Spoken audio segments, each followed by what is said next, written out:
ओम शांति। आज 25 दिसंबर 2024 बाबा के आज के साकार मूल्य के महावाक्य हैं। बाबा ने कहा, मीठे बच्चे, हाँ जी बाबा, कदम कदम श्रीमत पर चलना, यही हाईएस्ट चार्ट है।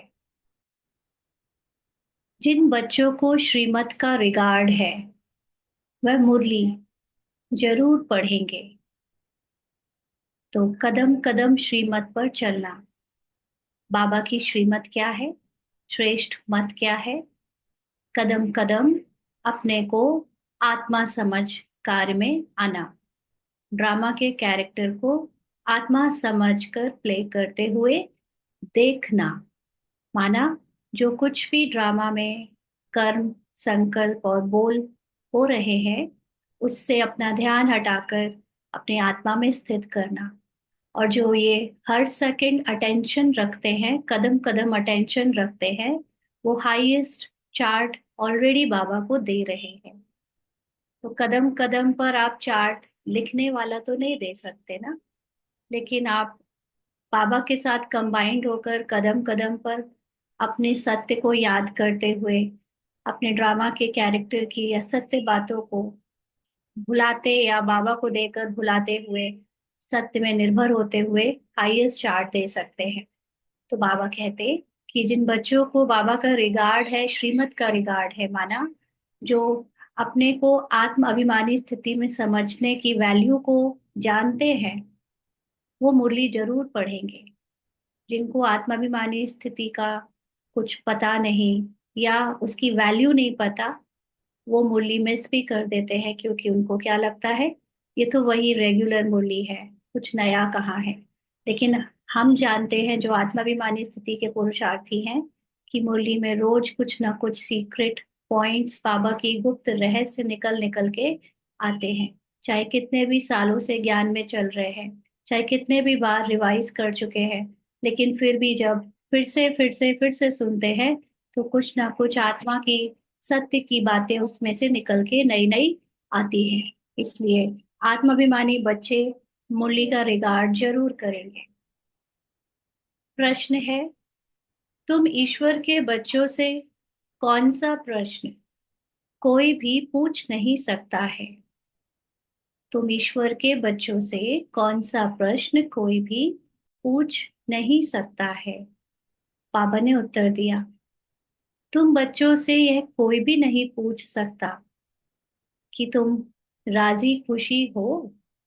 हम्म, क्योंकि तुम कहते हो हम सदैव राजी हैं। परवाह थी पार ब्रह्म में रहने वाले बाप की, वह मिल गया, बाकी किस बात की परवाह करनी। तुम भले बीमार हो तो भी कहेंगे हम राजी खुशी हैं। ईश्वर के बच्चों को किसी बात की परवाह नहीं। पाप जब देखते हैं इन पर माया का वार हुआ है, तो पूछते हैं, बच्चे राजी खुशी हो? हम्म, तो बाबा के बच्चे जो सदा राजी हैं, कौन सदा राजी रह सकता है? जो सदा अपने को आत्मा समझ कर चलता है, क्योंकि आत्मा की स्थिति में वो है ही सतो प्रधान। माना सातों गुणों से भरपूर, पवित्रता, शांति, सुख, प्रेम, आनंद, खुशी सबसे भरपूर है, शक्तियों से भरपूर है। तो वो क्यों नहीं राजी होगा? राजी का मतलब सदा खुश होगा, सदा संतुष्ट होगा। हम्म, तो बाबा के बच्चे जो आत्माभिमानी हैं, उनसे कोई ये पूछ नहीं सकता कि राजी खुशी हो, क्योंकि आत्मा तो है ही राजी खुशी। और जो अभी तक रोल में दुख का, अशांति का पार्ट बज रहा था, उसमें परवाह थी अपने सत्य को जान लेने की, पार ब्रह्म परमात्मा के सत्य से अपने सत्य को कंबाइंड करके अपने आप को अनुभव करने की। तो वो भी पा लिया ना, वो भी जान लिया। तो अब किस बात की परवाह? तो शरीर भले बीमार हो, लेकिन आत्मा जानती है कि हम तो सदा राजी खुशी है। शरीर को कोई भी कर्म भोग परिस्थिति से पार करना पड़े, मन को कोई भी बात से हलचल हो, लेकिन आत्मा तो सदा राजी खुशी है। अब किसी बात की ईश्वर के बच्चों को परवाह नहीं, लेकिन कौन से ईश्वर के बच्चे? जो सदा आत्माभिमानी होंगे, जिनमें माया का वार होगा, तो उनको रोल के कैरेक्टर में जो अशांति, दुख या अलग अलग परिस्थितियों के वार होते हैं, सेक लगती है, वो उनके चेहरे पर दिखने लगती है, माना वो अपनी आत्मा के सत्य में टिक नहीं पाते। तो ऐसे बच्चों को बाबा पूछता है, जब उन पर माया का वार हुआ है, या जो माया के ही ज्यादा साइड में है, कि बच्चे राजी खुशी हो, माना आत्माभिमानी हो। अगर हो तो राजी खुशी ना हो, ऐसा हो नहीं सकता। और अगर नहीं हो तो माया का वार जरूर हुआ है। ओम शांति। बाप समझाते हैं, बच्चों की बुद्धि में यह जरूर होगा कि बाबा बाप भी है, टीचर और सुप्रीम गुरु भी है। इस याद में जरूर होंगे। यह याद कभी कोई सिखला ना सके। कल कल बाप ही आकर सिखलाते हैं। वह ज्ञान सागर पतित पावन है। यह अभी समझाया जाता है, जबकि ज्ञान का तीसरा नेत्र दिव्य बुद्धि मिली है। तो हमें जब परमात्मा के द्वारा तीसरे नेत्र माना, हमारी विश्रम की आंख खुली, हमारे अंदर दिव्य बुद्धि मिली हमें, तब हमने परमात्मा को जाना। क्योंकि ये परमात्मा जो सुप्रीम है, सुप्रीम टीचर बाप और गुरु है, उसको इन आंखों से देखा नहीं जा सकता, और उसके बारे में इन इस हद की बुद्धि से समझा भी नहीं जा सकता। तो जब हमारी बेहद की बुद्धि खुलती है, तब हम उसको पहचानते हैं। तो बाबा कहते, बच्चे भले समझते तो होंगे, परंतु बाप को ही भूल जाते हैं, तो टीचर गुरु फिर कैसे याद आएगा? तो एक बार समझ लेने के बाद भी बाबा को याद ना करना, माना अपने को जब आत्मा नहीं समझते, तो आत्मा के पिता परमात्मा को ही भूल जाते। तो जब पिता के रूप में परमात्मा को भूल जाते, तो फिर टीचर के रूप में मुरली भी क्या पढ़ेंगे, बाबा से गुरु के रूप में डायरेक्शन भी क्या लेंगे? फिर तो उन्हें बाबा यानी परमात्मा याद ही नहीं रहता किसी भी रूप में। माया बहुत ही प्रबल है, जो बाप के तीनों रूपों को ही भुला देती है। कहते हैं, हम हार खा गए। यूं तो कदम कदम में पदम है, परंतु हार खाने से पदम कैसे होंगे? कदम कदम में पदम का मतलब, हर एक कदम, हर एक सेकंड, श्वासोश्वास मुझे मेरी आत्मा का सत्य अगर याद है, तो मुझे पदम है। मतलब मेरे आत्माभिमानी स्थिति में बाबा ने कहा ना, चमत्कार है, मिरेकल है, हर चीज मेरे लिए अपने आप उपलब्ध है। तो जिसके लिए संपन्नता संपूर्णता के खजाने भरपूर है, वो है आत्माभिमानी स्थिति, आत्मा। तो जब अगर आत्मा समझेंगे ही नहीं खुद को, तो हार खाने से फिर पदम कैसे पाएंगे? देवताओं को ही पदम की निशानी देते हैं। यह ईश्वर की पढ़ाई है। तो इस समय क्योंकि हम बार बार भूलते हैं, याद करते हैं, इसलिए हमारे ब्राह्मण स्वरूप में पदम की कमाई नहीं, या निशानी नहीं दिखा सके, क्योंकि अभी हमारे में भूलने का, माया का भी पार्ट चलता है। लेकिन देवता तो है ही कंप्लीट सोल कॉन्शियस स्थिति, तो इसलिए उनको दिखाई गई है पदम की निशानी। यह ईश्वर की पढ़ाई है। ऐसे मनुष्य की पढ़ाई कभी हो ना सके। तो ये भगवान अपने आप हम सब बच्चों को जब पढ़ाने आता है, तभी हम उसकी पढ़ाई को जान सकते हैं। भले देवताओं की महिमा की जाती है, फिर भी ऊंचते ऊंच है एक बाप। हाँ, जो ज्ञान का सागर परमात्मा निराकार शिव है ना, जो देहधारी मनुष्य के रूप में देवता है। महिमा उनकी गाते जरूर है कि उन्होंने बहुत ऊंचे कर्म किए, बहुत कुछ किया, लेकिन जो हमेशा सबसे ऊंची स्थिति में रहता है, जो कभी नहीं बदलता, वो परमात्मा है, वो निराकार परमात्मा शिव है। तो बाकी उनकी बढ़ाई क्या है? बाबा कहते, देवताओं की क्या बढ़ाई है? आज गधाई, कल राजाई। आज इतनी मेहनत कर रहे हैं रोल के अकॉर्डिंग, कल राजा का रोल मिल जाएगा, तो इसमें बढ़ाई की क्या बात है? सब कुछ जो कुछ भी कर रहे हैं रोल के अकॉर्डिंग कर रहे हैं, जबकि बाबा रोल से उपराम रहता है, सदा परम स्थिति में रहता है। तो एक्चुअली में बढ़ाई तो सिर्फ उसकी ही है। अभी तुम पुरुषार्थ कर यह बन रहे हो, जानते हो इस पुरुषार्थ में फेल बहुत होते हैं। अंडरलाइन, जानते हो इस पुरुषार्थ में फेल बहुत होते हैं। तो बाबा बाबा कहने वाले बाबा के वो बच्चे जो इतना इतने सारे दिखने में आते हैं, उसमें अपने को आत्माभिमानी बनाने में, आत्मा का ज्ञान यथार्थ रूप से जानकर परमात्मा को पहचानने में बहुत सारे बच्चे फेल हो जाते हैं। ये तो उनकी उनकी बात नहीं है जो ज्ञान में आते नहीं है, जो ज्ञान में चल रहे हैं उनमें उनकी बात है, उनमें बहुत फेल हो जाते हैं। बाबा कहते हैं ज्ञान तो बहुत सहज है, फिर भी इतने थोड़े पास होते हैं।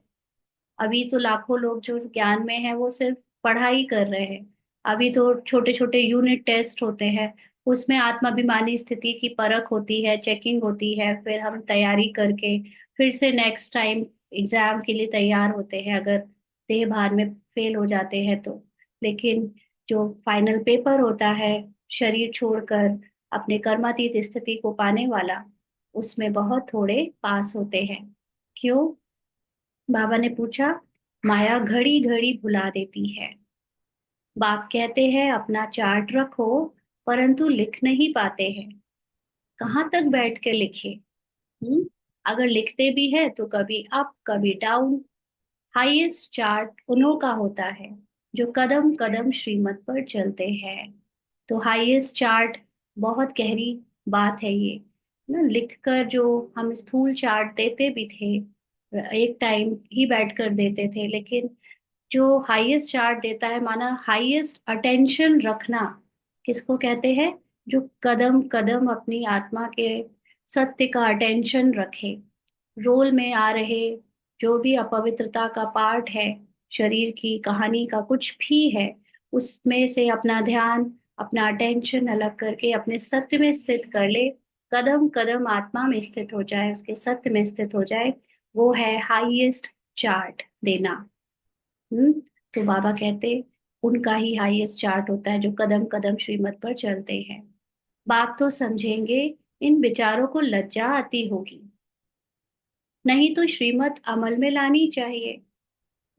अपने सत्य को याद ना कर सकना और बार बार रोल में डूब कर उसके अभिमान अहंकार या जो भी कमजोरी के संकल्प है, उसको जान लेने के बाद, मतलब उसको सच समझने से अपने आप को लज्जा आती होगी कि हम तो अभी भी कितने गिरे हैं, हमारे अंदर तो अभी भी ये कमियां कमजोरियां बुराइयां हैं।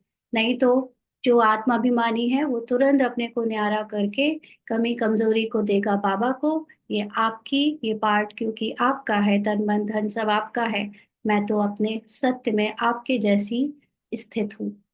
तो ये श्रीमत अमल में लानी चाहिए।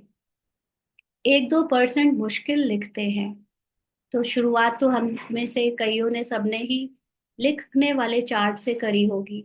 बट उस समझ के हिसाब से लिखने वाला चार्ट भी जिसने प्रॉपरली लिखा है, माना बाबा की आज्ञा पर चले और ध्यान है हमको अपने पुरुषार्थ को बढ़ाने का, तो ये जो हमारी अंदर एक सिंसियरिटी है पुरुषार्थ के प्रति, वो दर्शाती है ना। तो 1-2% लिखने वाले भी बहुत कम बच्चे होते हैं चार्ट लिखने वाले।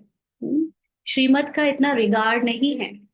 बाबा श्रीमत जो देते हैं उसमें जो चार्ट लिखने को कहते हैं, वो चार्ट ये नहीं है कि अमृत वेला उठे टिक, मुरली सुनी टिक, नुमा शाम किया टिक, पवित्र भोजन खाया टिक, किसी को दुख तो नहीं दिया टिक। हाँ, ये नहीं होता है। ये होता है ठीक है, एक हल्के रूप में एक चार्ट देना है, लेकिन वास्तव में चार्ट देने का मतलब है अपने को शरीर तो नहीं समझा, अपने को ये हद की पहचानों से अपने अपने भावनाओं को, इमोशंस को या इन सब को सत्य तो नहीं मान लिया, मेरा मेरा तो नहीं करते रहे। ये सब है असली चार्ट देना। तो बाबा कहते श्रीमत का इतना रिगार्ड नहीं है, लेकिन जब जितनी समझ थी, बाबा ने जितना समझाया था, हम उतना भी करते थे तो भी एटलीस्ट हम पुरुषार्थी सिंसियर तो थे। बहुत मेजोरिटी तो उतना भी नहीं करते। बाबा ने कहा ना, 98% बच्चे तो चार्ट भी नहीं लिखते। कम से कम हम बच्चों ने वैसा चार्ट तो लिखा, बाबा ने कहा था तो जितनी अकल थी, जितनी समझ थी, जितना निमित्त टीचरों ने समझाया था उसके हिसाब से तो करते थे ना। अब वास्तव चार्ट भी बाबा ने बता दिया, और वास्तव चार्ट अभी तो अनेकों को पता भी नहीं होता क्या है। तो बाबा कहते मुरली मिलती है तब भी नहीं पढ़ते हैं। हम्म, पढ़ने का मतलब ऐसे नहीं बस रीड कर लिया, उसको समझना है, उसको अपने जीवन में जो जो कमियां रह गई है उसको पूरा करने का, पुरुषार्थ को आगे बढ़ाने का, उससे हेल्प लेनी है, उससे रस निकालना है। तो बहुत है जो बाबा कहते मुरली भी नहीं पढ़ते, उन्हों को दिल में लगता तो जरूर होगा, बाबा कहते तो सच है, हम मुरली नहीं पढ़ते हैं तो औरों को क्या सिखलाएंगे। बाप तो कहते हैं मुझे याद करो तो स्वर्ग के मालिक बनो। इसमें बाप भी आ गया, पढ़ाने वाला भी आ गया। हाँ, यानी अपने को आत्मा समझने से हमें अपना बाप भी याद आ जाता है, अपना परम पिता भी याद आ जाता है, उसका हाईएस्ट सत्य यानी मेरा सत्य भी याद आता है। और जो स्वर्ग है, जो सतयुग है, जो हमारी रोल में सबसे ऊंची प्राप्ति है, वो भी आ जाती है। सदगति दाता भी आ गया, बाप आ गया, पढ़ाने वाला टीचर भी आ गया, सदगति दाता गुरु भी आ गया। थोड़े थोड़े अक्षर में सारा ज्ञान आ जाता है। यहाँ तुम आते ही हो इसको रिवाइज करने, भले बाप भी यही समझाते हैं, क्योंकि तुम खुद कहते हो हम भूल जाते हैं, इसीलिए यहाँ आते हैं रिवाइज करने। तो मुरली सुनते हैं कि ताकि हमें जो बाबा ने, है तो 1 सेकंड का ज्ञान, लेकिन उसको भूल जाने के कारण हम इतने वर्षों से रिवाइज करते आ रहे हैं। और रिवाइज करने के लिए मुरली सुनते हैं, उसको बार बार अपने अंदर गहराई से जानकर फिर ज्यादा से ज्यादा समय याद रखने की कोशिश करते हैं। तो भले कोई करते भी है तो भी रिवाइज नहीं होता। बहुत सारे बच्चे मुरली पढ़ते हैं लेकिन मुरली को just as it is newspaper की तरह, न्यूज़पेपर तो फिर भी कोई कोई ढंग से पढ़ लेता है, मुरली तो उतने ढंग से भी नहीं पढ़ते। दूसरों को भी सुनाते हैं तो भी याद, मतलब याद रखने वाली बात नहीं है। बात है यहाँ पर उसका रस निकाल कर पीने वाली बात। उसमें क्या बातें हैं जो मेरे पुरुषार्थ के लिए मुझे आज बाबा ने आगे बढ़ाने के लिए बताई है ना, तो वो रिवाइज नहीं होता। तकदीर में नहीं है तो तदबीर भी क्या करे, तदबीर भी क्या करे, माना जब किसी के भाग्य में ही नहीं है तो वो पुरुषार्थ क्या करेगा। तदबीर कराने वाला तो एक ही बाप है, इसमें कोई की पास खातिरी भी नहीं हो सकती, क्योंकि परमात्मा यानी उसकी जो नॉलेज है, हाईएस्ट नॉलेज, इस ये नॉलेज ही पुरुषार्थ कराती है। जितनी आपकी नॉलेज, जितना आपको समझ आता है, उसके अकॉर्डिंग पुरुषार्थ होता है। तो कोई और तो ये पुरुषार्थ करा ही नहीं सकता, जो आत्माभिमानी स्वयं नहीं है वो क्या दूसरों को पुरुषार्थ कराएगा। तो इसमें कोई खातिरी, कोई शॉर्टकट नहीं चलता है ना। दूसरी जगह पर तो एग्जाम्स में आप वीआईपी का कोटा लगा सकते हो, किसी की खातिरी करा के अपने नंबर बढ़ा सकते हो डोनेशन देकर, लेकिन यहाँ तो कुछ भी ऐसा नहीं। यहाँ तो ज्ञान, ज्ञान से समझ, समझ से पुरुषार्थ, पुरुषार्थ से भाग्य, ये चीजें एकदम फिक्स्ड हैं। तो बाबा कहते हैं उस पढ़ाई में तो एक्स्ट्रा पढ़ाने के लिए टीचर को बुलाते हैं, यह तो तकदीर बनाने के लिए सबको एक रस पढ़ाते हैं। बाबा की मुरली में सभी बच्चे सेम मुरली पढ़ते हैं, चाहे वो कम तकदीर वाला है, चाहे वो ज्यादा तकदीर वाला है। तो यहाँ बाबा की पढ़ाई में तो एक ही चीज है सबके लिए। जबकि जो लौकिक की पढ़ाई होती है उसमें जो एडवांस स्टडी करते हैं उनके एडवांस टीचर होते हैं। यहाँ तो टीचर सेम, बाबा सेम है, वो सेम पढ़ाई है, एक एक को अलग अलग कहाँ तक पढ़ाएंगे। इसीलिए बाबा की मुरली में एडवांस स्टडी वालों के लिए एडवांस जो नॉलेज है वो गुप्त रहस्य से छुपी हुई है, जो वही निकाल सकता है जो उस एडवांस स्टेज में है, जो आत्माभिमानी स्टेज में है। तो इसीलिए एक ही मुरली में हर लेवल के लोग पढ़ रहे हैं। जैसे दुनिया में तो क्लर्क की पढ़ाई अलग ना, ऑफिसर की पढ़ाई अलग, लेकिन यहाँ पर क्लर्क, ऑफिसर, माना प्रजा, दास दासी और महाराजा की पढ़ाई सबकी सेम मुरली में है। सिर्फ अपने अपनी बुद्धि अनुसार उसको पढ़ते हैं। तो बाबा कहते हैं यह तो तकदीर बनाने के लिए सबको एक रस पढ़ाते हैं। एक एक को अलग अलग कहाँ तक पढ़ाएंगे। कितने ढेर बच्चे हैं। उस पढ़ाई में कोई बड़े आदमी के बच्चे होते हैं, ऑफर करते हैं, तो उनको एक्स्ट्रा भी पढ़ाते हैं। टीचर जानते हैं कि ये डल है, इसीलिए पढ़ाकर उनको स्कॉलरशिप लायक बनाते हैं। यह टीचर ऐसा नहीं करते। बाबा टीचर ऐसा नहीं करता कि एक्स्ट्रा टीचिंग करे किसी के लिए, इसी में से ही निकालना है। यह तो सभी को एक जैसा पढ़ाते हैं। एक्स्ट्रा पुरुषार्थ माना टीचर कुछ कृपा करते हैं, तो एक्स्ट्रा पुरुषार्थ जरूर होता है। और वो एक्स्ट्रा पुरुषार्थ का मतलब है अपनी आत्मा में जब हम एक्स्ट्रा स्थित होते हैं, माना बाकियों के कंपैरिजन में हमारा का ज्ञान, आत्मा में स्थित होने का पुरुषार्थ ज्यादा है, तो मतलब टीचर कुछ कृपा करते हैं। भले ऐसे तो पैसे भी लेते हैं, खास टाइम दे पढ़ाते हैं। अच्छा सॉरी, ये अभी लौकिक टीचर की बात हो रही है, अभी बाबा अपने पे नहीं आया है। तो जो लौकिक टीचर होते हैं वो एक्स्ट्रा पढ़ाते हैं, और एक्स्ट्रा पुरुषार्थ करके जैसे वो कृपा करते हैं, तो पैसे भी लेते हैं और खास टाइम देकर पढ़ाते हैं, जिससे वह जास्ती पढ़कर होशियार होते हैं।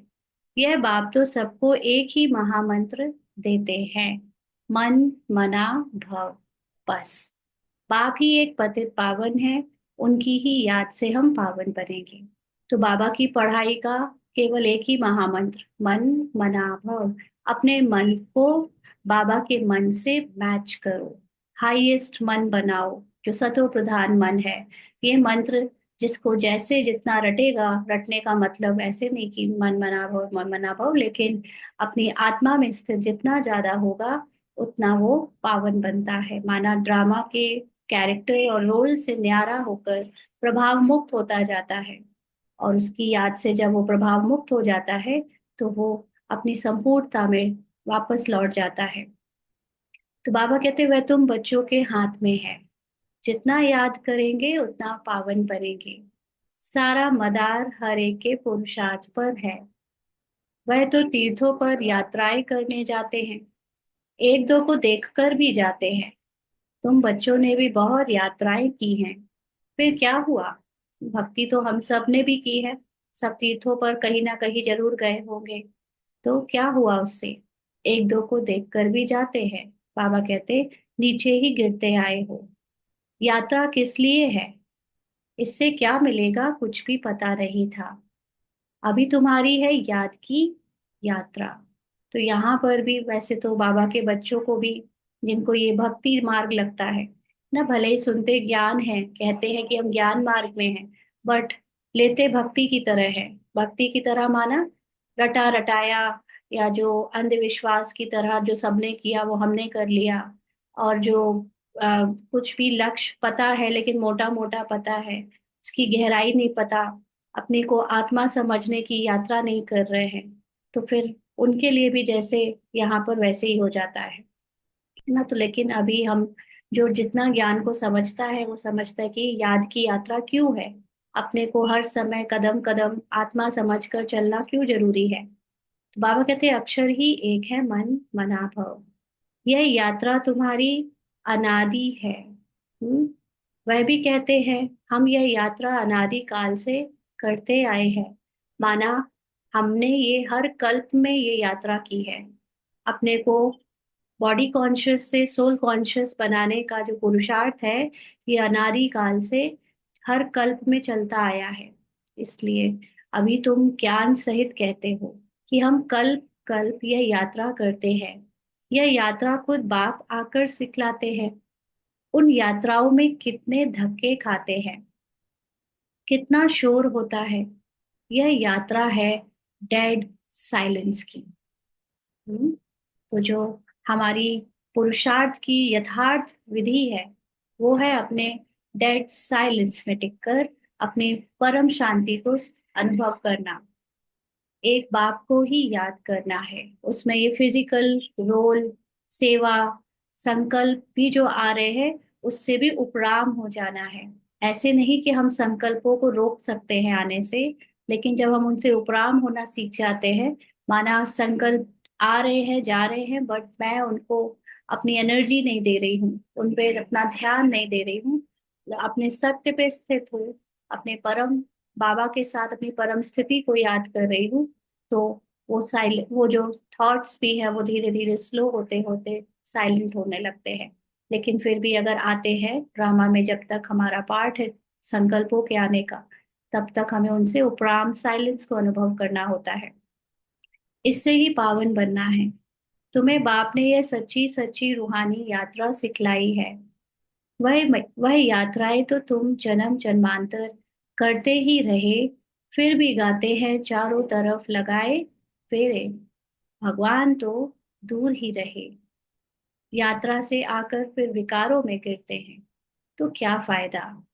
माना और ही देह भान में, बॉडी कॉन्शियस में चले जाते हैं, क्योंकि परमात्मा तक पहुंचना माना सोल कॉन्शियस बनना, और हमने जो भक्ति में किया उससे तो और ही हम बॉडी कॉन्शियस बनते गए, तो क्या फायदा। अभी तुम बच्चे जानते हो, यह है पुरुषोत्तम संगम युग, जबकि बाप आए हैं। एक दिन सभी जान जाएंगे कि बाप आया हुआ है। अंडरलाइन, एक दिन सभी जान जाएंगे कि परमात्मा आया हुआ है। भगवान आखिरी मिलेगा कैसे, यह तो कोई भी नहीं जानते। कोई तो समझते हैं कुत्ते बिल्ली में मिलेगा, क्या इन सब में भगवान मिलेगा। कितना झूठ है। झूठ ही खाना, झूठ ही पीना, झूठ ही रात बिताना, इसलिए यह है ही झूठ खंड। इसका मतलब बहुत गहरा है। झूठ ही खाना, हम्म भोग लगाते हैं, उसके बाद ब्रह्मा भोजन टोली खाते हैं, खुद को शरीर समझ के, तो झूठ कर रहे हैं, झूठ पी रहे हैं। हाँ, जो भी हम सोचते हैं कि ये मैं पी रहा हूँ, मैं पी रहा हूँ मतलब खुद को शरीर समझ के पिलाते हैं। यहाँ तक कि बाबा के बच्चे भी, मैं इस जल को पी रहा हूँ, क्या आत्मा पी रही है। हम्म ये सारा भोग लगाने का, भोजन करने का, पानी पीने का और रात में सोने का जो प्रोसेस है, वो हमारे पुरुषार्थ का हिस्सा एक्चुअली में तब बनता है जब मैं आत्मा इस शरीर के द्वारा ये रोल प्ले करते हुए इससे भी न्यारी रहती हूँ। जैसे दुनिया वाले कहते हैं आज बहुत पेट भर गया मेरा, मैं बहुत भूखा हूँ, मैं मतलब वो अपने को आत्मा नहीं समझते, वो शरीर भूखा है, मतलब मन को भूख लग महसूस हो रही है, तो मैं भूखा यानी आत्मा भूखी। लेकिन वो आत्मा को नहीं जानते कि आत्मा कभी खाना खाती ही नहीं, आत्मा तो भोगता नहीं है, आत्मा तो ना खाती है ना पीती है। तो जब आप अपने को आत्मा या नहीं भी जानते तो मैं खा रहा हूँ ये समझते हो, तो माना झूठ। इसी तरह भोग लगाते हैं ये सोच के कि ये भोजन पवित्र बन रहा है और मैं इसको खाकर पवित्र बनूंगा, मतलब झूठ। आत्मा तो है ही पवित्र। ये भोजन जब आत्मा की स्थिति में बनाया गया, आत्मा की कॉन्शियसनेस से बाबा को अर्पण किया गया, तो वो भी पवित्र है ही। तो ये शरीर को देना है, शरीर को खिलाना है, मैं आत्मा नहीं खाती। इसी तरह जब सोते हैं, कौन सो रहा है, तो सभी अज्ञानी कहते मैं सो रहा हूँ, ब्राह्मण्स भी कहते मैं सो रहा हूँ। आत्मा कब सोती है, आत्मा तो कभी नहीं सोती। शरीर लेटता है, शरीर रेस्ट करता है, आत्मा तो सदा जागृत है। आत्मा हमारी कोई मनुष्य बुद्धि वाली थोड़ी ना है जो थक जाती है। आत्मा तो सदा अथक है ना, हमेशा जागती ज्योत है। सोते हुए भी आत्मा है, जगते हुए भी आत्मा है। तो जो मैं सो रहा हूँ, मैं इतनी लेट सोया, मैं इतनी जल्दी जागा, ये सब भी समझना झूठ है। तो भक्ति वाले तो कंप्लीटली झूठ में है। और ब्राह्मण भी अपने को ब्राह्मण रोल समझकर खाते पीते सोते हैं, तो वो भी झूठ ही है। इसीलिए अभी हम कंप्लीट ब्राह्मण तब तक नहीं बने जब तक मैंने ये सब करते हुए खुद को इससे न्यारे होने का पुरुषार्थ नहीं किया कि मैं नहीं खाता, मैं तो अभोक्ता हूँ, मैं नहीं पीता, मैं नहीं सोता, ये तो शरीर को रेस्ट दे रहे हैं। तो तब तक हम भी समझो झूठ में ही जी रहे हैं। सचखंड स्वर्ग को कहा जाता है, इसीलिए क्योंकि रोल के अनुसार हमारा पुरुषार्थ चल रहा है, तो हम में से कई लोग ऐसे ही शरीर छोड़ देंगे, यही समझते हुए कि मैं खाता हूँ मैं सोता हूँ। तो फाइनली जब ऐसा समय आ जाएगा सतयुग का, स्वर्ग का, जिसमें बाय स्क्रिप्ट, ड्रामा की स्क्रिप्ट के अकॉर्डिंग सबको सोल कॉन्शियस होकर ही जन्म मिलेगा। तो उसमें राजा प्रजा दास दासी, उस समय फिर सब अपने को आत्मा समझेंगे, तो फिर सब जो बोलेंगे वो सच होगा। बाकी अभी तो ड्रामा में बहुत थोड़े से बच्चे ऐसे हैं जो अपने को सच समझ कर चलते हैं। बाबा कहते भारत ही स्वर्ग था, स्वर्ग में सब भारतवासी थे, आज वही भारतवासी नर्क में हैं। यह तो मीठे मीठे बच्चे जानते हो, हम बाप से श्रीमत लेकर बाप को फिर से स्वर्ग, सॉरी, भारत को फिर से स्वर्ग बना रहे हैं। यानी भारत जो पहले आत्माभिमानी था, भारत के रहने वाले आत्माभिमानी थे, अभी फिर से भारत में आत्माभिमानी अ, होने का, सबके होने का पुरुषार्थ बाबा करा रहा है। उस समय भारत में और कोई होता ही नहीं। क्यों? क्योंकि सिर्फ भारत यानी एक धर्म, आत्मा का धर्म। और जब आत्मा अद्वैत पे रहती है, अखंड एक रस होती है, तो फिर डिवीजन की, स्प्लिट होने की जरूरत नहीं पड़ती।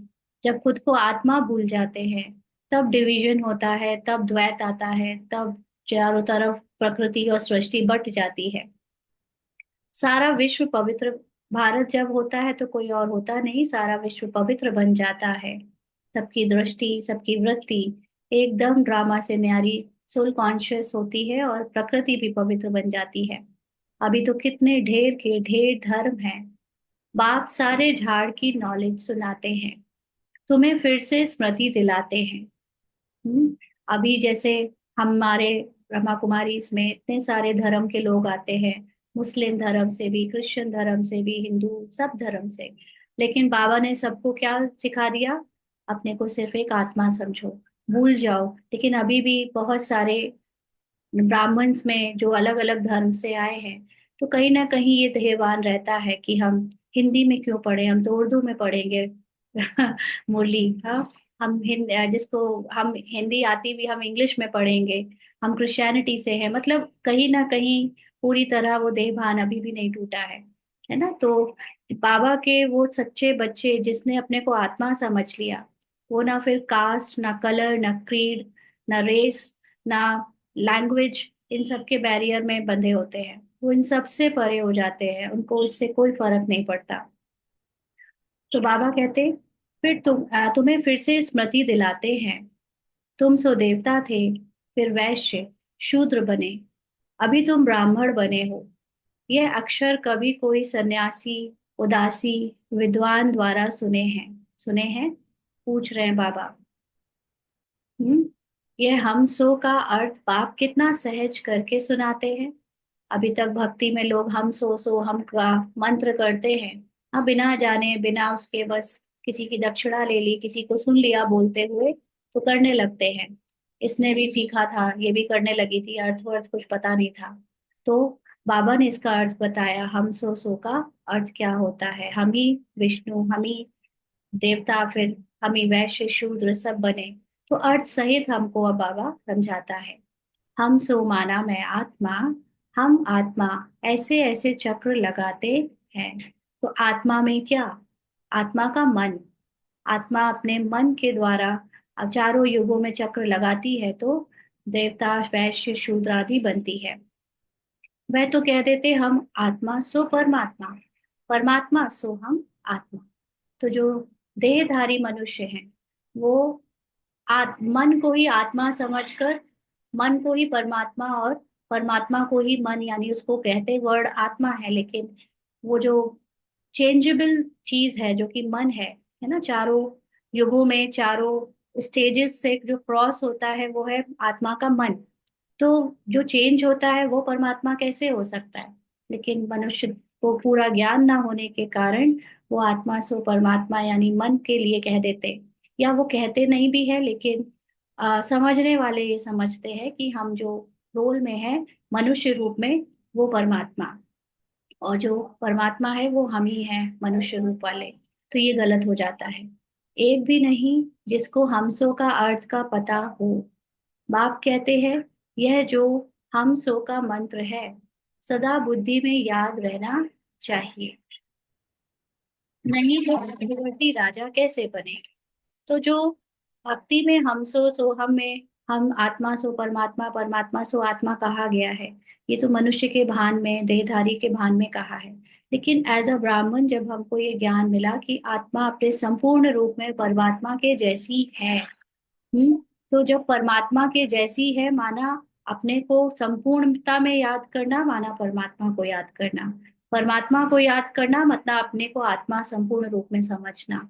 तब ये एक्चुअली में हम सो हम का जो जिसने भी दिया है वो शायद उसको ज्ञान था, उसने सही दिया होगा, लेकिन फॉलोअर्स ने गलत इंटरप्रेट किया है।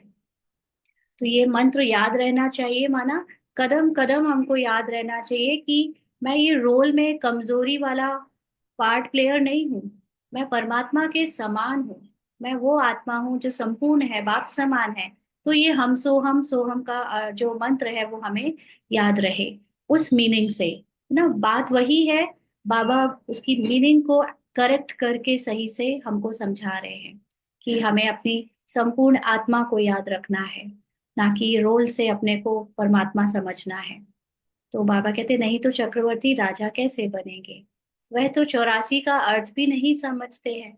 84 का अर्थ ही है, माना 84 जन्म में जो चेंज हुई है आत्मा की स्क्रिप्ट, माना उसके रोल की स्क्रिप्ट, तो वो रोल उसके मन के द्वारा बार बार बदलता आया, मन में भी बदलाव आते गए। वो 84 जन्म के जो भी हमारे अंदर स्वभाव संस्कार या कैरेक्टर और रोल में है, वो मेरा सत्य नहीं है। दुनिया वाले ये अर्थ नहीं जानते। भारत का ही उत्थान और पतन गाया हुआ है। सतो प्रधान, सतो रजो तमो, सूर्यवंशी चंद्रवंशी, वैश्यवंशी शूद्रवंशी, ये सब हमें पता है, बाबा ने हमें समझाया। अभी तुम बच्चों को सब कुछ मालूम पड़ गया है। एक बाप बीज रूप को ही ज्ञान का सागर कहा जाता है। वह इस सृष्टि चक्र में नहीं आते हैं, माना वो सदा उपराम साक्षी दृष्टा की सीट पर सेट रहता है, वो कभी रोल में डूबता नहीं है। जबकि ऐसा नहीं है कि वो सृष्टि में आता नहीं, वो चक्र में एक बार तो आता है ना। परमात्मा एक बार अपना रोल प्ले करने आता है आखिरी संगम युग में, लेकिन फिर भी वो अपने को उसमें डुबोता नहीं है। ड्रामा अनुसार उसका पार्ट एज इट इज बच जाता है, जैसे कि एक रिकॉर्डेड मूवी में बचता है, लेकिन वो उससे बाहर सदा साक्षी रहता है। तो बाबा हमको भी उसी सीट पर बैठाने आता है। ऐसे नहीं कि हम आत्मा सो परमात्मा बन जाते हैं ना। आत्मा गॉड लाइक बन सकती है, क्योंकि उसका मन जब उसमें सतो प्रधानता आ जाती है तो वो आत्मा में लीन हो जाता है, वापस मर्ज हो जाता है। और आत्मा जो अपनी संपूर्णता में परम स्थिति में बैठी हुई है, उसमें उसका फिर जो स्वरूप है वो कभी, ऐसा नहीं कि आत्मा चेंज नहीं होती परमात्मा की तरह, क्योंकि आत्मा के अंदर ही वो मन है जो चेंज होता है। इसलिए आत्मा कभी परमात्मा नहीं कही कही जा सकती ना। परमात्मा का मन कभी उससे निकल कर इन स्टेजेस से क्रॉस नहीं होता, लेकिन आत्मा का मन होता है। तो बाबा कहते नहीं, नहीं बाप आप समान नॉलेजफुल बनाते हैं, अंडरलाइन ना। हम आत्माओं में परमात्मा के समान नॉलेज हो सकती है, लेकिन हम कहें कि हम कभी चक्र में ना जाएं बाप समान, हम बाप समान सदा नॉलेजफुल रहे, ये नहीं होता। क्योंकि सदा नॉलेजफुल रहने का पार्ट केवल शिव बाबा का है, परमात्मा का है। हम आत्माओं को ड्रामा की स्क्रिप्ट के अनुसार भूलना पड़ता है खुद को। आप समान गॉड नहीं बनाते, इन बातों को, एक मिनट, नहीं बाप आप समान नॉलेजफुल बनाते हैं, याद रखना है ये डिफरेंस। ये बहुत अच्छी बात बाबा ने आज समझाई कि आत्मा परमात्मा नहीं बनती है, आत्मा परमात्मा के समान नॉलेजफुल बनती है, ये अंतर है हम में, है ना। तो बाबा कहते हैं इन बच्चों को ये इन बातों को अच्छी रीति समझना है, तभी बुद्धि में चक्र चल सकता है। नहीं तो कई बार ये हमारे अंदर डाउट आ जाता है, तो क्या हम ही परमात्मा है, हाँ, तो आत्मा ही क्या परमात्मा है। तो ये बाबा ने आज ये क्लियर किया है। तो ही हम चक्र को चलाना, माना अपने हर रोल को याद कर सकते हैं। तुम बुद्धि से समझ सकते हो कि हम कैसे 84 के चक्र में आते हैं। इसमें समय, वर्ण, वंशावली सब आ जाते हैं। इस नॉलेज से ही ऊंचते ऊंच बनते हैं। नॉलेज माना जो ये पूरा अपने सत्य का ज्ञान है और अपने ड्रामा का जो ज्ञान है, उसको जान लेने के बाद हम ड्रामा से न्यारे होकर साक्षी दृष्टा हो सकते हैं, और जो साक्षी दृष्टा हो सकता है वही ऊंचते ऊंच बनता है। नॉलेज होगी तो औरों को भी देंगे। उन स्कूलों में जब इम्तिहान होता है तो पेपर आदि भर आते हैं। पेपर विलायत से आते हैं। जो विलायत में पढ़ते होंगे उनमें भी कोई बड़ा एजुकेशन मिनिस्टर होगा जो जांच करते होंगे। यहाँ तुम्हारे पेपर्स की कौन जांच करेगा? अंडरलाइन। पूछ रहे हैं बाबा, कौन करेगा तुम्हारे पेपर? हमारा पेपर क्या है कि आखिरी समय या पूरे स्मृति से हम साफ हुए या नहीं, कलयुगी स्मृति हमारी पूरी खत्म हुई या नहीं, ये स्मृति की चेकिंग, ये हमारी लास्ट मति सो गति जिसको कहते हैं, वो कौन चेक करेगा? तो बाबा ने कहा आज बहुत प्यारी बात, तुम खुद ही करेंगे। खुद जो चाहिए सो बनो। क्योंकि संसार में क्या होता है कि संसार में जब ये हद की ड्रामा में कोई किसी को कहता है कि तुम ऐसे हो तुम वैसे हो, तो लोग एक दूसरे से आ, अग्री नहीं करते और ही लड़ जाते हैं और ही अपने आप को प्रूव करने लग पड़ते हैं। इसीलिए बाबा की पढ़ाई इतनी यूनिक है कि बाबा ने ये पेपर भी, पढ़ाई भी हमको दी है। खुद खुद का टीचर बन के खुद को पढ़ाओ, क्योंकि बाबा ने जो पढ़ाया है वो तो सबको सेम पढ़ा दिया है। लेकिन जब तक मैं खुद टीचर ना बनूं, मैं पढ़ नहीं सकता ठीक से। तो बाबा ने कहा खुद खुद को पढ़ाओ। ये तो निमित्त टीचर्स इसीलिए अभी तक मुरली को एज इट इज रीड करते आए ना, कि भाई तुम्हें जो समझना है समझो। उन्होंने तो रीड कर दिया। लेकिन बाबा अब एक्स्ट्रा हेल्प कर रहा है जिनकी आत्माभिमानी स्थिति बन रही है। तो उसके बाद भी लेकिन जब तक खुद खुद को नहीं समझाएंगे, समझ नहीं आ सकता। फिर बाबा ने पेपर्स देने के लिए वो भी हमको देना है, यानी हमारी सोल कॉन्शियस स्टेज कितनी निरंतर हो पाई है, कितना परसेंटेज, वो भी खुद को देना है। और उसके बाद चेकिंग माना हम खुद चेक कर लेंगे अंतमति सो गति में कि हमारी कितनी बनी है। उसके बाद कोई हमको दूसरा तो कहेगा नहीं कि आपका ये पद है या नहीं। ऑटोमेटिकली आत्मा जब शरीर से न्यारी होकर अपनी संपूर्णता में स्थित होती है, चाहे सजा खा के चाहे योग से, तो वो एक्यूरेट अपने को जानती है कि अब मेरा रोल क्या है, क्योंकि 84 जन्म की स्क्रिप्ट उसके अंदर ही तो रिकॉर्डेड है। उसको सब दिखने लगता है। फिर उसको ये इसकी भी बात नहीं कि मैं क्या बनूंगा। इनफैक्ट जो मैं बनूंगा वो ऑलरेडी यहाँ से अभी से ही फिक्स्ड है। अभी मुझ आत्मा के अंदर है वो रिकॉर्डेड, मुझे क्या आगे चल के रोल प्ले करना है। तो रोल ही तो है, रोल में क्या बड़ी बात है। लेकिन फिर भी हाईएस्ट रोल के हमेशा दावेदार होना चाहिए, मतलब अपनी हाई सोल कॉन्शियस स्टेज के पुरुषार्थी होना चाहिए, है ना। इसीलिए बाबा ने कहा कि खुद ही करेंगे अपने पेपर्स की जांच, क्योंकि वो भी सब ड्रामा के अंदर है। जो बनना है वो बना बनाया पहले से हमारे अंदर फिक्स्ड है। तो वो अपने आप इमर्ज हो जाएगा। दूसरे किसी को कहने की या बताने की जरूरत नहीं। खुद जो चाहिए सो बनो, क्योंकि रिकॉर्डेड है तो वो वैसा ही पुरुषार्थ करा रहा है। पढ़कर जो पद बाप से चाहो वह ले लो। वो तो बाबा कहने मात्र कहता है ड्रामा के रोल को, क्योंकि रोल में ये रहता है ना कि बाबा मैं उनको ही क्यों ये पद दिया, मुझे क्यों नहीं, उनको क्यों ऐसा पढ़ाते हो, मुझे क्यों नहीं।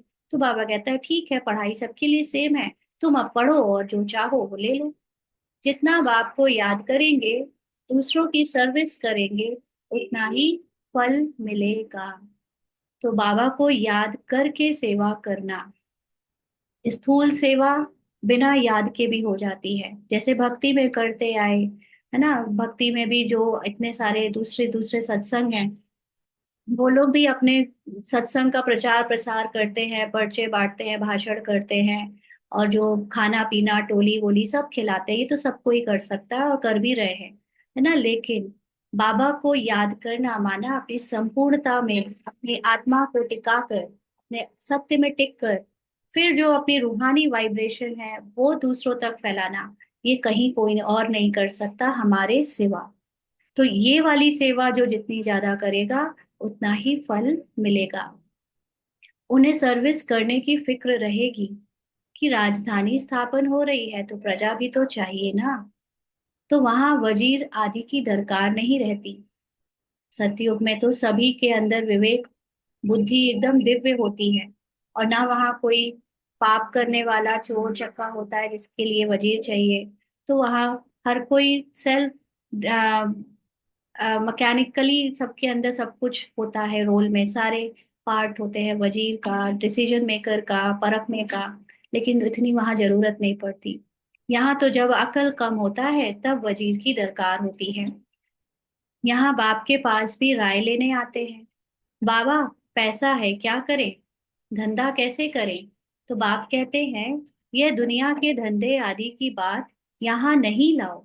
ना बहुत दिन पहले ऐसी मुरली आई थी, बाबा के सामने बच्चे ऐसी बातें लेकर पूछते रहते हैं। तो बाबा कहता है, ये दुनिया में ड्रामा में जो होना होगा वो फिक्स्ड है, वो होता रहेगा। तुम्हारा काम है अपने को आत्मा में स्थित करना, उस हाईएस्ट कॉन्शियसनेस में तुम स्थित कर लो, तो एक्यूरेटली तुम्हारा ड्रामा प्ले होता रहेगा। तुम क्यों डिसीजन मेकर बनते हो, तुम क्यों कर्ता बनते हो? अपने आप को कर्तापन के भान से निकालो और अपने सत्य में टिकाओ, यही पुरुषार्थ होना चाहिए। बाकी बाबा के पास ऐसे क्वेश्चंस लेके मत आओ। बाबा कहते हैं, हाँ, कोई दिल शिकस्त हो जाए तो थोड़ा बहुत आहत देने के लिए बता देते हैं, क्योंकि हर किसी का सोल कॉन्शियसनेस का पुरुषार्थ नहीं होता है ना। तो बाबा फिर देखता है कि ये तो बहुत बच्चा अब थक गया है, डिसीजन नहीं ले पा रहा है। तो बाबा फिर हेल्प करते हैं किसी तरह से। लेकिन यह मेरा कोई धंधा नहीं है, बाबा क्लियर कर रहा है। रोल में तुम्हें क्या करना है क्या नहीं करना है ये सब बाबा का काम नहीं है बताना। मेरा धंधा है तुम्हें पतित से पावन बनाकर विश्व का मालिक बनाने का। धंधा माना, बाबा खुद जो हाईएस्ट कॉन्शियसनेस है, वो हमें आकर हमारी हाईएस्ट कॉन्शियसनेस में टिकाकर इस रोल के कैरेक्टर के प्रभाव से, उसकी अटैचमेंट से हमको निकालने आया है। तुमको बाप से श्रीमत सदा लेते रहना है। तो यहाँ पर श्रीमत लेना माना अपनी आत्मा के लिए क्या करना है वो बाबा से लेते रहना। बाकी रोल में क्या करना है क्या नहीं करना है वो तो फिक्स्ड है। तो बाबा से हमेशा श्रीमत लेना माना अपनी आत्मिक स्थिति को बढ़ाने के लिए पूछना। अभी तो सभी की है आसुरी मत, वहां तो सुखधाम है। वहां ऐसे कभी नहीं पूछेंगे कि राजी खुशी हो, तबीयत ठीक है। यह अक्षर यहाँ ही पूछा जाता है।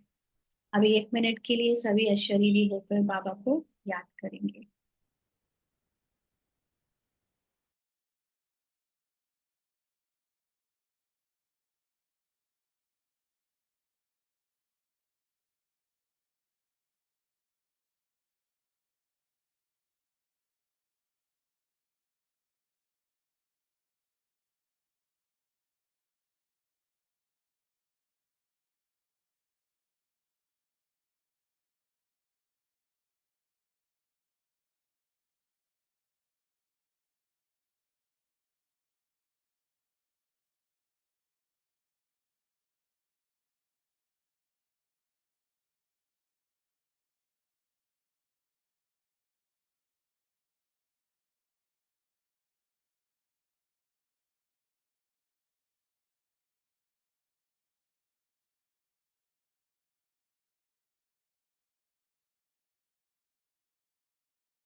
आगे बाबा कहते हैं,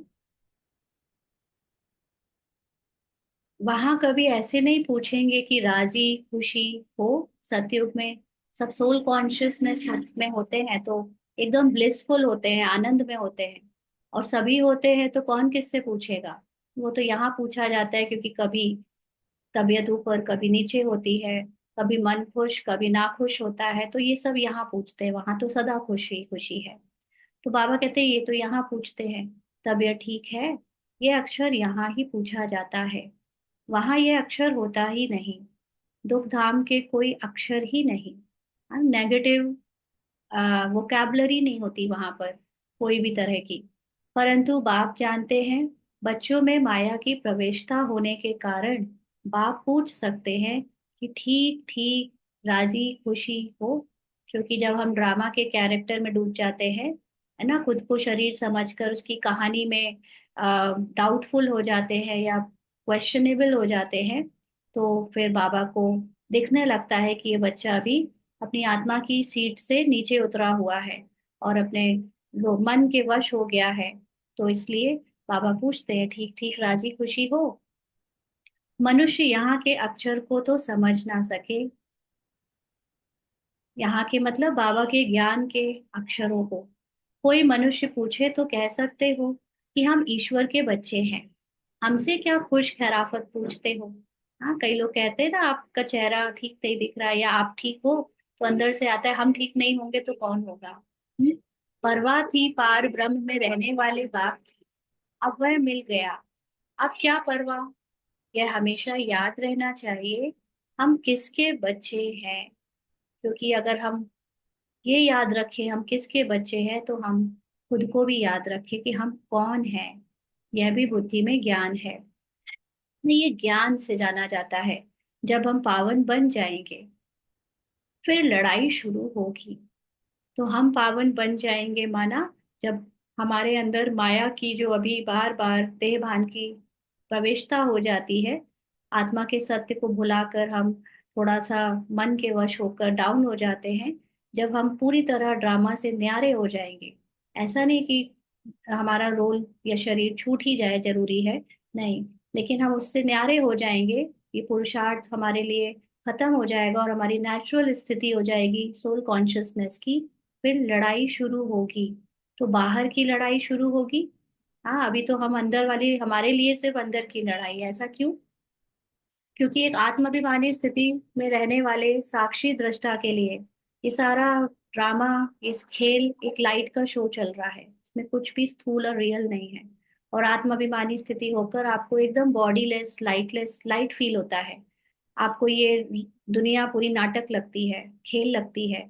तो जैसे खेल में कभी खेल को एंड करना होता है तो लास्ट में एकदम भगदड़ मच जाती है, क्लाइमेक्स आता है तो सब यहाँ वहाँ भगदड़ मचाते हैं और मूवी को खत्म करते हैं। तो ऐसे ही इस 5,000 साल के ड्रामा में जो कुछ होना होगा फिर वो होता रहेगा ना, लेकिन हमें उसका फर्क नहीं पड़ेगा क्योंकि हम तो उपराम हो गए। हम तो बाहर बैठ गए ऑडियंस की सीट पर। अब ये पर्दे पर चाहे जो होता रहे। तो बाबा कहते, तुमसे पूछेंगे जरूर, तुम कहेंगे हम तो सदैव राजी हैं, हम तो है आत्मा, हमको क्या फर्क पड़ रहा है तो सभी। लेकिन बाकी सब लोग रोल में डूबे होंगे। वो अपने को आत्मा का पुरुषार्थ उन्होंने अगर नहीं किया होगा तो उनको रियल लगेगा। उनको किनको? बाहर वालों की बात नहीं हो रही, बाबा के बच्चों में ही जो देहभान में होंगे उनकी भी हालत खस्ता हो जाएगी। बाबा कहते बीमार भी हो तो भी राजी हो, बाबा की याद में हो तो स्वर्ग में भी, स्वर्ग से भी यहाँ जास्ती राजी हो। क्योंकि स्वर्ग में ज्ञान नहीं होगा, यहाँ तो हम ज्ञान से जानते हैं कि हम इस शरीर के बीमारियों से, हिसाब किताब से, परिस्थितियों से अलग हैं। जबकि स्वर्ग की बादशाही देने वाला बाप मिला है, हमको कितना लायक बनाते हैं। फिर हमको क्या परवाह है? ईश्वर के बच्चों को किस चीज की परवाह? वहां देवताओं को भी परवाह नहीं, देवताओं के ऊपर है ईश्वर। तो ईश्वर के बच्चों को क्या परवाह हो सकती है? लेकिन वो बच्चे जब खुद को आत्मा समझे तब, शरीर के भान में होंगे तो खस्ता हो जाएगी हालत ना। तो बाबा हमको पढ़ा रहे हैं, बाबा हमारा टीचर सदगुरु है, बाबा हमारे ऊपर ताज रखते हैं। इसको इंग्लिश में कहते हैं क्राउन प्रिंस। बाप का ताज बच्चा पहनेगा। किस बात का ताज?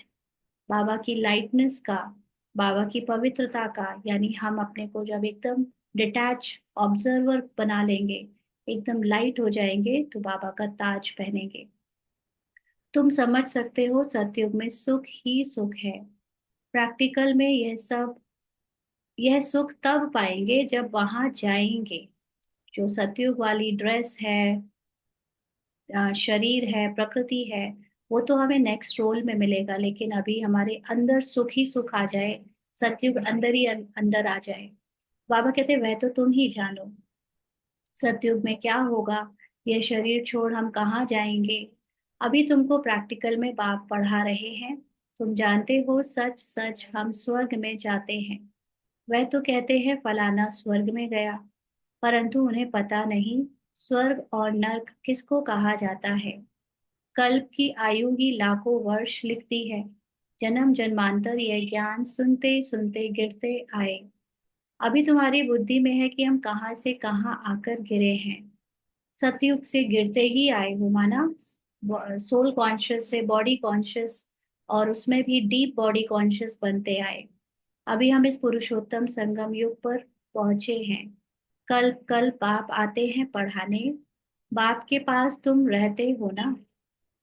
यही हमारा सच्चा सच्चा सद्गुरु है, जो मुक्ति जीवन मुक्ति का रास्ता बताते हैं।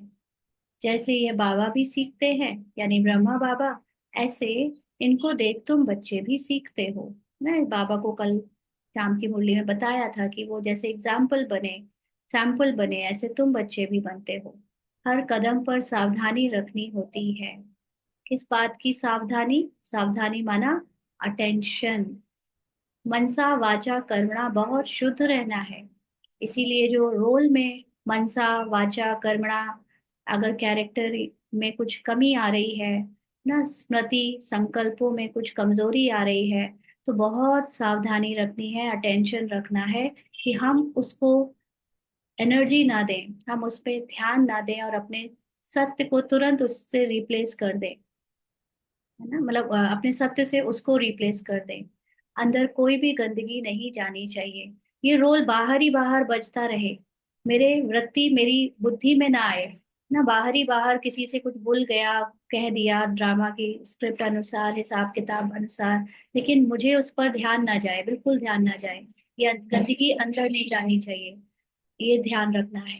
बाप को घड़ी घड़ी बच्चे भूल जाते हैं, लेकिन इसका मतलब ये नहीं कि हम केयरलेस हो जाएं, बोलते रहें, कुछ भी करते रहें, और हम समझे कि यही तो बाबा ने कहा है। नहीं, ये हाफ ज्ञान मत उठा लेना।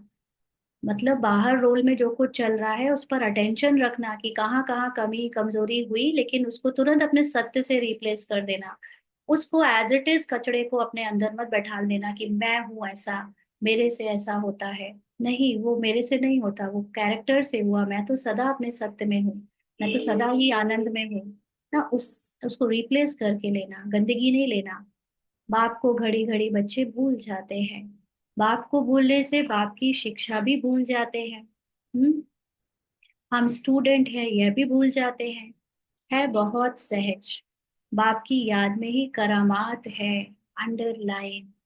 बाबा ने उस दिन कहा था ना, बाप अपने को आत्मा समझने में ही मिरेकल है ना, चमत्कार है। ऐसे ही यहाँ पर भी करामात माना सारा रोल एकदम एक्यूरेट परफेक्ट हो जाता है, सारी परिस्थितियां फेवर में हो जाती है जब हम अपने को आत्मा समझ अपने हाईएस्ट कॉन्शियसनेस में टिकाते हैं। तो ऐसी करामात और कोई भी बाप सिखला ना सके। इस करामात से ही तमो प्रधान से सतो प्रधान बनते हैं। तुम बच्चे जानते हो, शिव बाबा ने ब्रह्मा द्वारा आदि सनातन देवी देवता धर्म की स्थापना की है। जो धर्म सतयुग और त्रेता आधा कल्प चलता है, फिर दूसरे धर्म वाले बाद में वृद्धि को पाते हैं। फिर शरीर के धर्म वाले आ जाते हैं। जब हम खुद को शरीर समझते हैं तो शरीर के धर्म बढ़ने लगते हैं। जैसे क्राइस्ट आया, पहले तो बहुत थोड़े थे, जो बहुत हो जाए तब राजाई कर सके। क्रिश्चियन धर्म अभी तक है, वृद्धि होती रहती है। वे जानते हैं कि क्राइस्ट द्वारा हम क्रिश्चियन बने हैं। आज से 2000 वर्ष पहले क्राइस्ट आया था, अब वृद्धि हो रही है। क्रिश्चियन कहेंगे हम क्राइस्ट के हैं। पहले एक क्राइस्ट आया, फिर उनका धर्म स्थापन होता है, वृद्धि होती जाती है। एक से दो, दो से चार, फिर ऐसी वृद्धि होती जाती है। अभी देखो क्रिश्चियन का झाड़ कितना हो गया है। फाउंडेशन है देवी देवता घराना। इसीलिए ब्रह्मा को ग्रेट ग्रेट ग्रैंड फादर कहा जाता है। परंतु भारतवासियों को यह भूल गया है कि हम परमपिता परमात्मा शिव के डायरेक्ट बच्चे हैं। डायरेक्ट बच्चे हैं माना हम डायरेक्ट अपने को आत्मा समझ सकते हैं। बाकी के देहधारी अपने को डायरेक्ट आत्मा नहीं समझ सकते। उनके लिए शरीर का भान भुलाना, अपने को उससे न्यारा करना बड़ा कठिन है। तो हमको बाबा अब ये डायरेक्ट अपनी पालना दे रहा है, आत्मा का ज्ञान दे रहा है। क्रिश्चियन भी समझते हैं आदि देव होकर गए हैं, है ना, एडम और ईव होकर गए हैं। जिसके वह मनुष्य वंशावली है। बाकी वह मानेंगे तो अपने क्राइस्ट को ही ना। भगवान, ये सबको पता चलेगा कि भगवान आया है, बाप आया है, लेकिन वो अपने ही फॉर्म में मानेंगे। वो ये एज अ ब्रह्मा बाबा, ब्रह्मा कुमारी, और या अपने को आत्मा जानना, ये शायद ना होगा, लेकिन उनके लिए उस धर्म में ही वो जिस परमात्मा को मानते हैं वो परमात्मा आया हुआ है, वो ऐसा जानेंगे। बाबा ने कहा बाकी वह मानेंगे तो क्राइस्ट को ही। क्राइस्ट को बुद्ध को फादर समझते हैं, क्राइस्ट को, बुद्ध को फादर समझते हैं।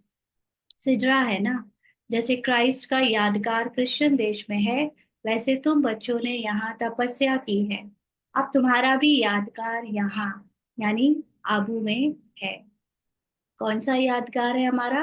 दिलवाड़ा मंदिर तो स्थूल में हो ही गया, लेकिन धीरे धीरे हम सब जैसे जैसे आत्माभिमानी बनते जाएंगे तो पूरा मधुबन में जो सब फिजिकली हम लोगों ने किया वो एक यादगार के रूप में रह जाएगा ना। अभी आत्माभिमानी स्थिति वालों के लिए। अच्छा, मीठे मीठे सिक्की लदे बच्चों प्रति माता पिता बाप दादा का याद प्यार और गुड मॉर्निंग। रूहानी बाप की रूहानी बच्चों को नमस्ते। हम रूहानी बच्चों की रूहानी बाप दादा को याद प्यार गुड मॉर्निंग और नमस्ते बाबा। शुक्रिया, थैंक यू बाबा। धारणा के लिए मुख्य सार। पहला पॉइंट, डेड साइलेंस की सच्ची सच्ची रूहानी यात्रा करनी है। हम सो का मंत्र सदा याद रखना है, तब चक्रवर्ती राजा बनेंगे। तो जैसे कि बाबा ने अभी कल परसों कहा था कि बाबा की यथार्थ याद में, तो साइलेंस में, वतन की स्थिति में बहुत कम बच्चे टिकते हैं ना। तो हमको अगर सच्ची सच्ची रूहानी यात्रा करनी है तो अपने साइलेंस को बार बार इमर्ज करना है, उसमें टिकना है। साइलेंस में कर्मों में करते हुए अपने जो अपवित्रता है उसको पवित्र बनाना है, अटेंशन रखकर। लेकिन जब उस कर्मों से हम न्यारे हो जाते हैं, कर्म नहीं करते कुछ भी, उस समय डेड साइलेंस, स्वीट साइलेंस का अनुभव करना है। और सदा इस मंत्र को याद रखना है। मंत्र का मतलब कि हम ही ने ये सारे पार्ट अपने मन के द्वारा बजवाए, तो ये सारे चक्र, इस सब को बार बार याद करने से चक्रवर्ती राजा बनेंगे। माना ड्रामा को याद करना। मनसा वाचा कर्मणा बहुत शुद्ध रहना है। जो भी रोल में अगर गंदगी आती है, कोई कमी कमजोरी हमारे ना चाहते भी बजती है, तो उससे भी अपने को न्यारे कर लेना है। एकदम उसकी गंदगी को लेना नहीं है। अगर कोई भी गंदगी, अंदर कोई भी गंदगी ना हो, कदम कदम पर सावधानी रखनी है। चेकिंग करते रहना, मेरे मन में कोई संकल्प डर के, किसी की बुराई के, इच्छाओं के, कामनाओं के, वासनाओं के आ तो नहीं रहे। और अगर आ रहे हैं तो तुरंत अपने सत्य को देखने लगना। मैं तो इच्छा मात्रम अविद्या हूँ, मैं तो पवित्र हूँ, मैं तो सबके प्रति बहुत प्रेम पूर्वक रहती हूँ। तो वो जो ईर्ष्या है वो खत्म हो जाएगी, वो अपवित्रता, कामनाएं हैं, इच्छाएं हैं, वो सब खत्म होने लगेंगी। श्रीमत का रिगार्ड रखना है। बाबा की एक ही श्रीमत है, अपने को आत्मा समझ अपने सत्य पे स्थित होकर ड्रामा के पार्ट को बचते हुए देखना, साक्षी दृष्टा होकर। ये लास्ट है। पहले तो एक्टर बन के समझते थे, लेकिन अभी साक्षी दृष्टा ना। एक्टर में एक्टर डूब भी जाता है रोल में, लेकिन जो साक्षी दृष्टा है वो कभी डूबता नहीं। वरदान है, निर्वाणता के गुण को धारण कर सबको सुख देने वाले सुख देवा, सुख स्वरूप भव। हम्म, निर्मानता के गुण को धारण कर सबको सुख देने वाले सुख देवा, सुख स्वरूप भव। निर्मानता का मतलब जो अपमान से मुक्त रहे, जो कभी किसी भी हालात में अपने को कभी भी अपमानित ना समझे, चाहे कुछ भी हो। तो ऐसे गुण को जो धारण करता है वो सदा सबके लिए, सदा सबको सुख देता है। तो ये निर्वाणता की जो स्थिति है वो रोल में बिना आत्माभिमानी बने नहीं आ सकती। अगर हम रोल को देखते रहेंगे तो हमको अपमानित फील होगा ही, है ना कभी मान की कामना जागेगी ही। लेकिन जब आत्मा की स्थिति में स्थित होते हैं तो हमें ड्रामा से कोई चाहना नहीं होती, ड्रामा के अपमान, मान अपमान में कोई प्रभाव नहीं पड़ता। तो ऐसे सुख स्वरूप भाव, आप महान आत्माओं की निशानी है निर्माणता। हम्म, जितना निर्माण बनेंगे उतना सर्व द्वारा मान प्राप्त होगा। जो निर्माण है वह सबको सुख देंगे, क्योंकि अगर अपमान का फीलिंग आ गई या मान की कामना आ गई तो हम उस हमेशा बदला लेने की इच्छा रखेंगे। जो हमारे जैसा हम व्यवहार करे हम उसको वैसा ही करें, ऐसी फीलिंग आएगी। लेकिन जो अपमान से मुक्त है, जिसको मान की कोई कामना नहीं, उसके लिए कभी कुछ भी कोई करे, लेकिन मैं सदा अपने सत्य, सुखी और ब्लिसफुल स्टेज में स्थित हूँ, तो उससे सबको सुख मिलेगा। जहां भी जाएंगे, जो भी करेंगे, वह सुखदायी होगा। वो कभी बदला लेने वाली भावना से ग्रसित नहीं होंगे, क्योंकि वो आत्माभिमानी है। तो जो भी संबंध संपर्क में आए, वह सुख की अनुभूति करे। इसीलिए आप ब्राह्मण आत्माओं का गायन है, सुख के सागर के बच्चे, सुख स्वरूप सुख देवा। तो सबको सुख देते और सुख लेते चलो। कोई आपको सुख दे तो सॉरी, कोई आपको दुख दे तो लेना नहीं। दुख ले मत दे मतलब कभी आपको अपमानित करे, कभी आपको इग्नोर करे, कभी आपको नीचा दिखाए, पार्ट में कुछ भी करे, लेकिन आप अपनी सोल कॉन्शियस स्थिति को भुलाना नहीं। और याद रखना कि वो रोल में कर रहा है। रोल में कहानी मेरी जो स्क्रिप्ट में है, वो या तो मेरी परीक्षा के लिए ऐसी आई है, या वो रोल से मुझको डिटैच करने के लिए आई है। तो हर परिस्थिति, हर सेकंड आपको कहानी में रोल से डिटैच करने के लिए कुछ ना कुछ ऐसा दिया जाता है, जिससे हम अगर डिटैच नहीं होंगे तो फिर हम दुखी होंगे, अपमानित फील करेंगे, घृणित फील करेंगे। लेकिन अगर उससे डिटैच हो जाएंगे तो सुखी सुख अंदर भी रहेगा और दूसरों को भी देंगे। स्लोगन है, सबसे बड़े ज्ञानी वह है जो आत्म अभिमानी रहते हैं। अंडरलाइन, सबसे बड़े ज्ञानी।